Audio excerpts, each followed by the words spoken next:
Sleepy little St. George, Utah. Most people don't notice homelessness. I didn't. You would think the economy's too good, things are great.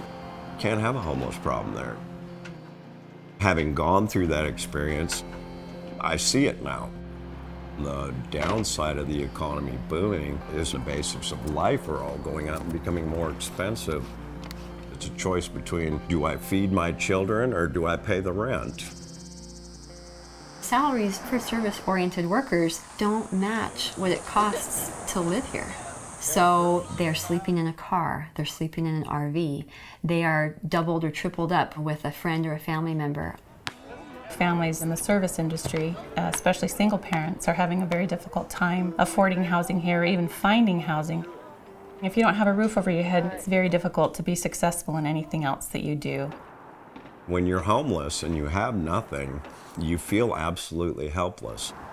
Without some form of framework to help you get out of that, it can be an insurmountable task for anybody. Carol, our director, she saw this need for families that are struggling that wasn't being met. So I started talking to the city. I said, I think we can do better, and here's my idea. And about a year into those conversations, they said, great, here's a building, go to it.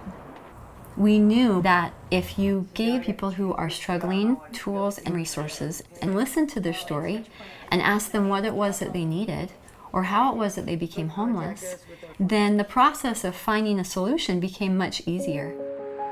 The idea of a community resource center was developed to say, how do we make it easier on clients who are experiencing homelessness, so if they want to change the direction that they're going in, it's right here for them. The client is at a one-stop shop, if you will. This doesn't feel like a homeless shelter.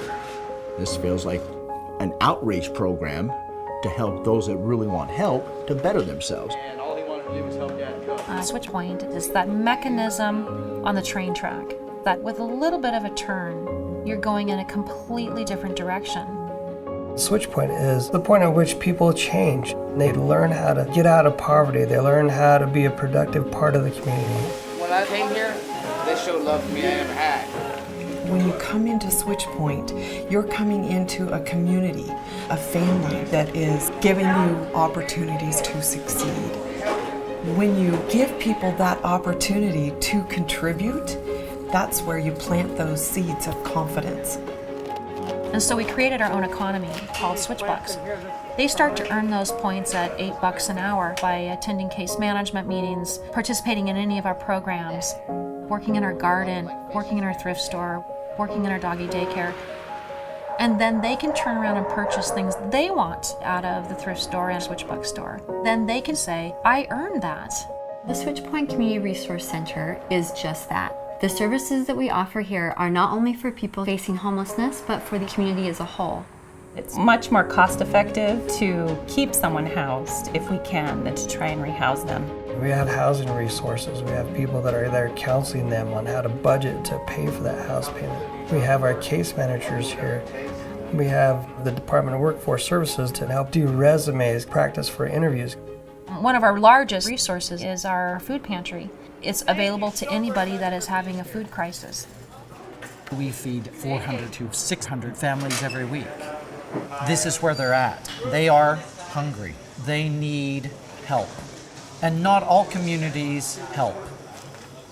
We could not do this without volunteers. Helping your fellow man set a table, that's profound. Thank you so very much. I think that in this atmosphere, we kind of all need to help each other a little bit more. And this is truly a way for people to do it. Come on over, let's see what we can do. It is because of the people that show up to give and to help. It's because of our community that we do have hope, because we are a team and you can feel it. And because of that, our community is safer and stronger. For a lot of people out there that are struggling, that are homeless, there's somewhere they're stuck at that they don't know the answer to. And it's overwhelming to the point where they'd rather just stay homeless than deal with it. And so they suffer. To see people in the community care to come help you along so that you can be successful in life, the impact on that is can't explain it.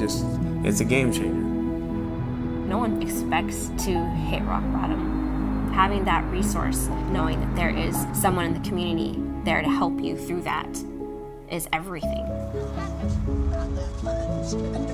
I've realized that I have a whole lot more family, and it's not blood. Having the support between both of my allies fills my heart. Every Wednesday they put aside their life for those 2 hours, and it becomes all about me and how we can make me better. I think the community can benefit from a person that's been down that dark path and has come back, because the pain can become wisdom and knowledge. It's good to know both sides, and they're never going to know both sides unless they give the other side a chance to be a part of the community. Nobody is unsavable. Nobody is so far gone that they can't be helped. I love to change the world. This is changing my world here where I live, and anyone can do that. But you have to start somewhere. You have to start somewhere.